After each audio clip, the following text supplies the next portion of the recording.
Good morning, YouTubians. It's Kim. It's Monday, the 10th of April 2023. It's raining on this bank holiday Monday. That's why I'm doing the intro from the library. Going to head up to HMV in a minute, see what's out. There's one title I'm after. Hopefully they'll have it in stock. I did pick up 3 films during the week though, so I'll show you all those in the conclusion. Going to grab a coffee from Costa, still not a sponsor.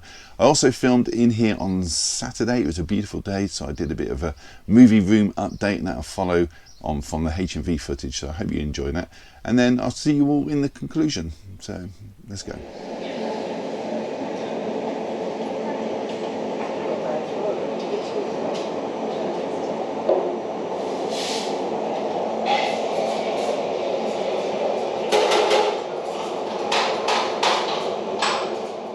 Okay, so in the window we have a notice there for the dates that they're closing for the refurb. Sunday 23rd of April till mid-May. That's a bit of an inconvenience, but it is out of my hands, so I'm going to have to plan my Mondays in advance for a few weeks. Anyway, over to new this week section. And here is that first title in the 4K area. It is Texas Chainsaw Massacre, the standard edition from 1974 with Gunnar Hansen as Leatherface. This is written, produced and directed by Toby Hooper. It's 83 minutes long and it's priced at $24.99. Happy Valley next from Screenbound Pictures. This action adventure is from 1986 and it stars Denholm Elliott. It's set in Kenya in the 40s and this one is priced at $14.99. Project Wolf Hunting now, and this is a science fiction action thriller from last year about a bunch of prisoners on a ship with a deadly zombie super soldier hunting them down. 112 minutes and priced at $12.99.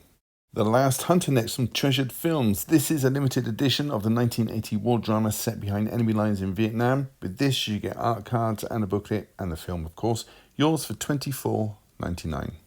Okay, so there's another release of Texas Chainsaw Massacre. This is the limited edition, and with this you get 3 discs. One of them is a 4K, 2 are Blu-rays, 9 art cards, 3 of which are limited, a 190 hardback book, and a rigid slipcase with the original VHS artwork. And another 4K release, this time Transformers from 2007, starring Shia LaBeouf and Megan Fox. This is 143 minutes and arguably the best of the franchise. This is yours for $19.99. So the last one to show you is Flashdance on 4K with a very glossy slipcover. This is the 40th anniversary edition, so obviously it's from 1983. It's about a female welder who dreams of being accepted into a dance academy. This is yours for $19.99. Okay, bit of an update. I've just come out of HMV in Brighton. They didn't have the film I was after because there was a delivery problem over the weekend with the bank holiday and everything going on. Still raining, obviously, bank holiday. So I'm going to head along the coast to the next nearest store, which is in Worthing. It's about 12 miles away. I've phoned. They do have a copy of the film I'm after, so they're going to hold it for me until I get there. It's now 26 minutes past 10. Let's go.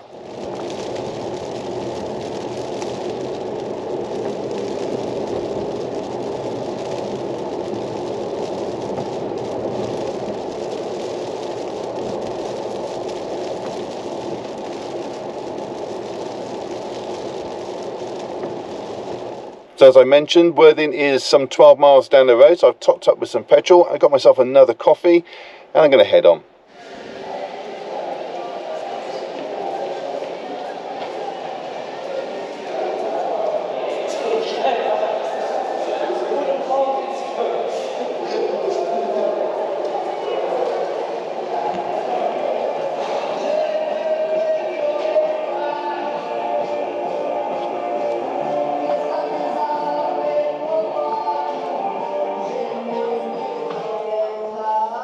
Okay, so they did hold it for me in store, so that's fantastic. I have the film I was after today, and I also picked up a latte as well. So now, third coffee in, I'm going to head home and show you what I picked up.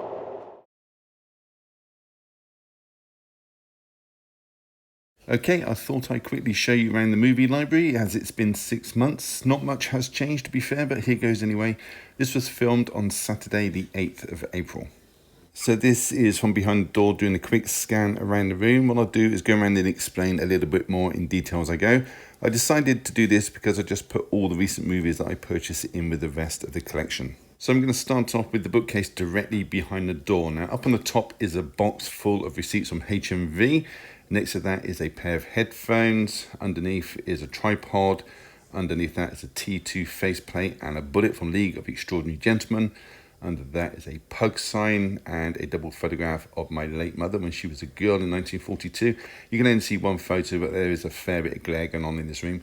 Underneath there is a donkey called Jimmy that I sponsor and some GoPro equipment. On the side of the shelf is a gooseneck clamp for my camera and a neck bracket as well, which are both designed to keep the camera steady. I've got a keyboard and glasses and a lovely heart as well, sent to me by Lisa and her family for when my mother passed away, which is incredibly thoughtful. You may notice there is a Jack Skellington head in the corner with a Christmas hat on. Underneath that is a few Harry Potter wands from the Universal Studios and a whole bunch of spare Blu-ray cases. And then, of course, Darth Vader himself. And, of course, a few knickknacks here and there. So on to this bookcase now, which deals with the end letters of the alphabet, Zulu being the end movie. Moving up, you got the two Wonderful World of Ray Harryhausen sets there from Indicator, and then we're going to make our way up, and there is also a shelf above the doorway because I wanted to maximise every possible inch of this room. The space between the top of the bookcase and the ceiling, there are coloured LED lights to give the room an ambient mood whilst watching a movie. So looking down this row, there are 3 main bookcases with 11 shelves on each, and each one can house roughly 50 movies per shelf. So on the back of the door itself, there are 4 scratch movie posters. The first one is a 100 movies bucket list. Next to that is another 100 movies bucket list, but with different titles. Underneath that, there is a 100 must-see horror films, and I need to scratch off a few of these squares, but they do leave a lot of mess. Underneath that, there is the cult movie poster, and off to the side, there's a hook for my coat, and there's an extension lead which I use every Monday when filming. So this is the main wall of films, and what I'll do, I'll go over for a closer look, maybe pull out a title or two before heading over to the alcoves. Okay, so you may notice whilst looking at my films in my collection that I don't particularly favour any one genre. I've got a wide range of taste when it comes to movies, from Danny Boyle's Trainspotting through to Lewis Milestone's They Who Dare, and most things in between as well. You can see probably over in the corner I've got the Teenage Mutant Ninja Turtles collection. If I scan down on the shelf below, you probably see 310 to Yuma and the 39 Steps. Here we got Thor Ragnarok in the 14mm case. Did come in an 11mm case, but it was part of a trilogy, so I had a custom cover made to match. So heading up, there are a few special editions dotted around the library, like Jeff Nichols' Take Shelter from 2011. May also notice there's not many slipcovers in my collection. That's because I gave most of them away, but I do keep the odd one or two now. There's a Superman collection there in separate cases, which I picked up from America when I was over there last. Okay, so we're moving now swiftly over to the middle bookcase, and you can see there are a few Robin Hood movies there. The thicker set is an Arrow release. Across from that is the Ring box set, again from Arrow. Going down, there is the Rocky box set, which you can find pretty cheap nowadays. Further down is the Scum Special Edition. That is a great youth offenders prison movie. Ray Winston's best performance, in my opinion. And right here is a blank case ready for a title which is going to go in on Monday. So further down the bookcase, you may see a few colour cases like the red one there on Santa Claus or the purple one over on Short Circuit. They're there just for a bit of fun and probably because I got a little bit too much time on my hands. Under, there's a few more red cases, Sin City 1 and 2, plus the Sister Act films. And right down on the bottom shelf, you will see I've got the Star Trek and the Star Wars movies right next to each other. So right now I'm in the first alcove, and as I pan up, you can see there's a Marvel figure there and some postcards. They are there just to hide plug sockets, because I have electrics running up behind the bookcase, up across the top to run the lights. So as I pan up, you can probably make out some titles. I've got the Killer Elite box set there from Viavision imprint films. Round over in the corner, you'll probably see there's a new box set. Actually, I've not shown you up in the corner. There's the Cursed film box set from Arrow. That's a beautiful set. There is actually a 4K in there, so you know it's going against the grain there, having a 4K within the collection. There's the Killer Elite set from imprint films. As I can go down there, you can probably make out the titles for yourself. There's a Craze. What a fantastic box set that is. So stepping out of the alcove, you can see there are aisles there, and they are just back-to-back bookcases. And what I did is to reinforce them, I built a frame around it, put a poster in. At the bottom of the right-hand side, you've got the Circus, Charlie Chaplin's The Circus. You've got Tron. Then above that, 39 Steps, then White Christmas, and Attack of the 50-Foot Woman. On the other side, we've got Spirited Away, Metropolis, Invasion of the Saucer Men, then It's a Wonderful Life, and Frankenstein. So as we go in, you may be able to make out, got Flight of the Navigator box set there, Fire in the Sky from imprint films. Further down, you will notice the Gamera sets. I've got the Showa era and the Heisei era, and over to the side of that, the Fu Manchu cycle set from Powerhouse. That's from 1965 through to 1969. You see the Gamera sets are facing out because I wanted to show the beastie in all his glory. Going down towards the bottom, second shelf up is the Hammer box sets, volume 2, 3, 4, 5 and 6. I am missing number 1. Damn it. You may also notice as you look over my collection, I try to get films as individual releases. So if they are released as a franchise like the Indiana Jones box set, I will try to buy them separately because I believe every film should have its own case. At the top there is the Hellraiser box set. Okay, so there's a better view of the aisles. You can see the posters there. You couldn't see the Attack of the 50-Foot Woman earlier. And that's scanning down as we head over to the final aisle. And then I'll have a look around the rest of the room and show you a few knickknacks that I've got, like the Terminator head. So going to head into this final alcove. Okay, so up in the corner we've got some blank cases there, just in case I get a film beginning with A, I can squeeze in sneakily. Over there in the corner we've got the After Dark Neo Noir Cinema Collection from Imprint Films. Thank you to them for sending that for me to review. Got the Batman films. Up in the top right we've got the Barfly, also sent over from Imprint Films. And around the corner we've got the Charlie Chaplin collection. We've also got the Mutual comedies and the SNA comedies as well. So as I pan down, you may notice there's some films in coloured cases. You've got Billy Elliot in a red case, Birdcage in a pink case, and Birdman in a red case. On the left hand side there's a lovely box set. I forgot to pull it out and show you. It's The Amazing Mr. Blunden. It's in a lovely hard box. It's a fantastic family film from the 70s. On the right hand side there's a lovely box set from Arrow of the Cold War creatures, the 4 films of Sam Katzman. Great films these: Creature with the Atom Brain, The Werewolf, Zombies and Morte, and Giant Claw. If you love creature features, you must watch The Giant Claw. So on the window ledge we have the Terminator 2 skull, and behind that is John Wayne, which my wife bought me for Christmas a few years ago. Over in the window itself is a Tintin sign, which I picked up last year, I think it was last year, from the Christmas market. In front of that is like a mini chest. Inside, I'll lift it up, you'll see there are the 3D glasses for my TV. Yes, I still have a 3D TV. And we've got some wipes there for the screen as well. And over to the side is Dobby from Harry Potter. And I think he's wearing, what is it? It's a pillowcase, isn't it, he has on. There are some battery chargers for my GoPro. This is one of my tablets I have there on top of the radiator cover. So above that, above the window, I've built a shelf going across the top because I said I want to maximise the space. And we have volumes 1, 2 and 3 of the Looney Tunes and the Tom and Jerry standalone release with a little figure in front. Got some steelbooks and some documentaries. And then we come to this main bookcase here between the 2 windows. And there I've put my Marvel collection from Eagle Moss. And it is a complete collection. I do have some in storage up in my attic, but we'll take a closer look and we'll take a look at 1 or 2 of the figures. I won't go through them all, don't worry. So these are from Eagle Moss, as I said. I'm not sure how many they put out, maybe about 120. So that's the first one they put out there, Iron Man. This next one, Captain America, that's from Infinity War with the outfit from there. And on the end, we've got Scarlett Johansson's character of Black Widow. Well, I'm not sure you can make out that sign. It says H&V Premium. It's a really bright sunny day, a lot of reflections going on in this room. There's the on-air sign. It does work, but it's not plugged in at the moment. So there's the H&V Premium collection. 153 titles so far. I've had a word with the manager. He says it's not over just yet. They're in talks with other companies to try and get their titles put out because it is quite a money maker for the company. Okay, onto the second window, and we've got a Frankenstein there on a plinth. That's from the open market in London Road. We've got a sign there from a friend and subscriber. Behind that is a picture of my children in Florida from 2011. Got the 3 figures from The Wizard of Oz. You've got the Cowardly Lion, Tin Man, and the Scarecrow. Behind that is some more subscriber mail. The Now Playing sign, and inside I've put the Naked Spur, which I will be watching a little bit later today for Monday's review.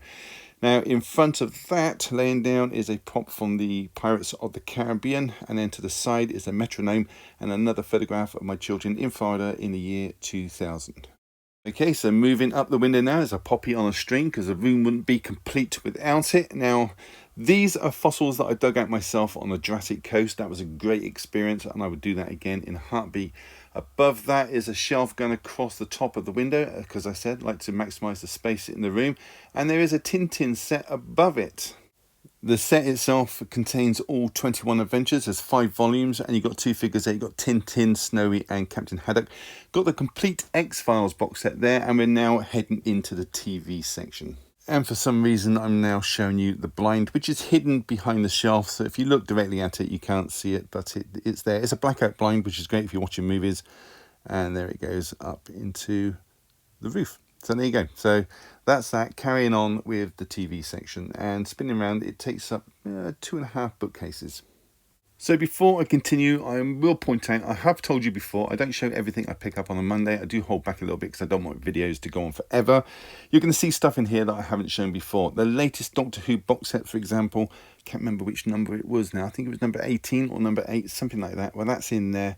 So, yeah, sorry about that. I haven't shown it. Got the Downton Abbey set there. We've got Frasier underneath. I did show that one. Okay, I didn't show Fleabag. I have that one now. And going down a little bit. Flashpoint, I did show you that. That was good. I did show you that one. Underneath Grimm, the complete series 1 to 6. I haven't shown that. I'm sorry. Going over, we got The Good Place. I did show those. There's my zombie head. Love my zombie head there with the baseball cap on. Over to the side. Okay, Walking Dead. I've been collecting those. Torchwood. I did show that. Did I show that one? I don't think I've shown that one. Star Trek Next Generation, I did. Okay, I haven't shown these, Stargate Atlantis or The Sopranos. My apologies. Oh, or above that one, I've got Sequest DSV from Germany. I haven't shown that one. If you want to see any of these box sets, just let me know. Supernatural, I've not shown any of those either. I apologise in advance. Okay, going further, maybe I shouldn't go any further up. Okay, Quantum Leap I showed. I'm pretty sure I did anyway. Person of Interest, seasons 4 and 5, I got those as well, I didn't show those. Oh, Miami Vice, I haven't shown that either. Or the New Pope and the Young Pope box sets. My apologies, just that time is an issue with me and I like to get as much information on the films that I do show, and unfortunately I do run out of time a little bit. Okay, so moving round to the left, you've got the TV there with the Naked Spur all queued up ready to watch, which I will do after this video. Then moving in a bit closer to the bookshelf above that, we've got some more Marvel figures. There's some subscriber mail there, a little scarecrow on that side. And on the other side, you could probably make out the Judge Dredd. Here is a movie prop from one of the Batman films, and that's really nice. I must get that in a case. Above that is a Blu-ray library sign that my wife had made for me. And above that is a little Oscar statue that my daughter picked up from Amsterdam in the Madame Tussauds shop when she was over there a couple of months ago. So now I'm on the shelf underneath the TV, and on this shelf we have a commemorative HMV 100-year flask. Behind that we've got the character from the film 9, voiced by Christopher Plummer, number 1. We've got a candle there with the scent of an old bookcase, as well as an Oscar statue. We've got Kermit the Frog and Miss Piggy on top of the Bose statue. We've got my Halloween version of the Oscars statue, and there's a little Nipper in the corner. So on the bookcase now underneath the TV, this is really for animated films, and on the top shelf is Disney Classics 1 to 60. These are all official Blu-ray releases. You've got some red cases on the end of those as well, and there's some characters. You've got some Eagle Moss Marvel characters. On the shelf below that, got the Disney Pixar range, the complete collection, and there's some more Eagle Moss Marvel characters. And on the bottom shelf is the Studio Ghibli collection and some animated films, as well as some 101 genre books for some light reading. Okay, not too much to sit through before the conclusion. I'm going to show you just different points of view from different areas of the room. This is obviously from the TV looking towards where I would sit when I do the conclusion at the end of the video on a Monday. So that is my backdrop there. And here it is from behind the cinema chairs. You know what? You can actually tell for yourself where I am in the room. So what I'm going to do now, stop waffling and put a bit of music over it.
Hey everybody, welcome back. What a day that's been. Okay, 4 titles to show you. The top one is from H&V in Worthing. The other 3 are from Brighton. I have watched the bottom 3. This top one is new out today.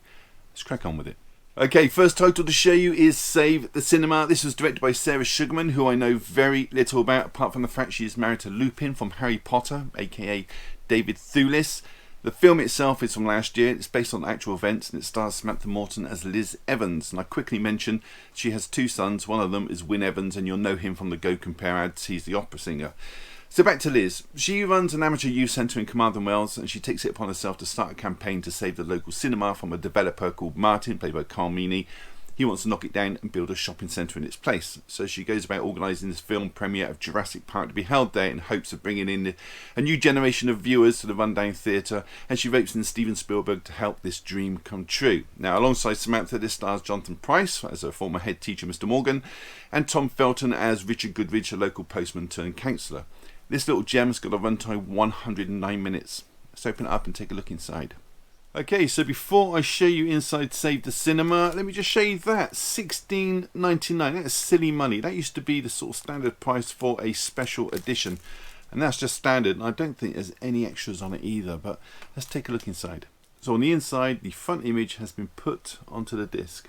So that was Save the Cinema. Hopefully you can see that and it's not reflecting on the lights. Okay, next one to show you is a Warner Archive release of Night Shift, a 1982 comedy directed by the brilliant Ron Howard, his second feature film. This one stars Henry Winkler from Happy Days. I've actually heard in an interview that he took this role to try and break being stereotyped as the Fonz. Here he is playing Charles Lumley. He's an ex-stockbroker, now he's a mild-mannered morgue worker, and his life is completely altered when he gets reappointed to the night shift, and a new co-worker starts with him called Billy Blazejowski, played by Michael Keaton in his first major acting role. Now, the pair of them get the idea of using the morgue as a brothel, as you do, after Charles's neighbour, who happens to be a prostitute called Belinda Keaton, played by Shelley Long, she comes in to identify her pimp who was murdered. Now, the 3 of them soon go into business and comedy ensues. This is a really fun little movie with excellent chemistry between the leads. Also stars Ron's brother Clint Howard, of course it does, and blink and you'll miss him, Kevin Costner as a drunken frat boy. This has got a runtime 106 minutes. Let's take a look inside. So inside you get a plain blue disc. So that was Night Shift. Okay, next title to show you is The Naked Spur. This is a western from 1953 starring James Stewart as Howard Kemp. He's a bounty hunter searching for a wanted criminal called Ben Vandergrout, who's being played by Robert Ryan. And you may know him from On Dangerous Ground or Bad Day at Blackrock, both available on H&V Premium Line. Now, Ben is wanted for the murder of a marshal in Kansas, and along the way, Howard meets this old traveller called Jesse, who he pays $20 to help find Ben's trail, and an ex-cavalryman called Roy. Now, when Jesse and Roy jointly capture Ben, they want an equal share of the $5,000 reward, much to Howard's annoyance. Also happens that Ben is not alone. He's accompanied by Lena Patch, played by Janet Leigh. Now, all 3 bounty hunters set off with Ben and Lena. Ben is tied up, whereas Lena is free to go if she pleases. She's not a prisoner. And along the way, they also encounter Native Americans, and it isn't long before suspicion starts developing amongst the bounty hunters over the reward money. Picture quality on this is crystal clear, and the colours are really vibrant. It's got a run time of 1 hour 31 minutes. Let's take a look inside. And inside, you get a plain blue disc. So that was The Naked Spur. And just a side thought, I think that this would have been one of those titles that would have been available on HMV Premium Line if it's still up and running. Apparently it's not dead in the water just yet. There is a chance that it may come back. Fingers crossed. Okay, next and last is a Charles Bronson movie called The Stone Killer. It's an action thriller from 1973 directed by Michael Winner. Charles and Michael went on to make Death Wish a year after this one. This is the story of a hardened detective called Lou Torrey, played by Charles Bronson, who's trying to solve the mystery behind the murder of an assassin. Truth of the matter is that a large hit has been put out on all the key players within an organised crime syndicate to happen on the same night as an act of revenge. Turns out in 1931 all the mafia leaders were killed, and the current mafia boss wants to return the favour and do the same to them. This also stars Rolf Waite from The Waltons and The Bodyguard, and John Ritter from 8 Simple Rules. Music in this is from Roy Budd, whose work includes The Black Windmill, Wild Geese and Who Dares Wins. I thoroughly enjoyed this film, quite similar to Dirty Harry in style. It's got a runtime 95 minutes, this one. Let's take a look inside. So on the reverse of the cover, you can see they're advertising other titles available through Indicator. And on the disc, there is an image there of Charles Bronson, different from the front cover. So that was The Stone Killer. So that was it. Have you seen any of those films or plan to pick them up or just want to leave a comment? Then do so down below and I will read every single one and try to reply if I have the time. Give the video a thumbs up, really does help the channel, and subscribe if you haven't. It's all free, why wouldn't you? And on that note, all that's left to say is thank you so much for choosing my channel today and watching my video. Take care. I'll see you all in the next one. Bye.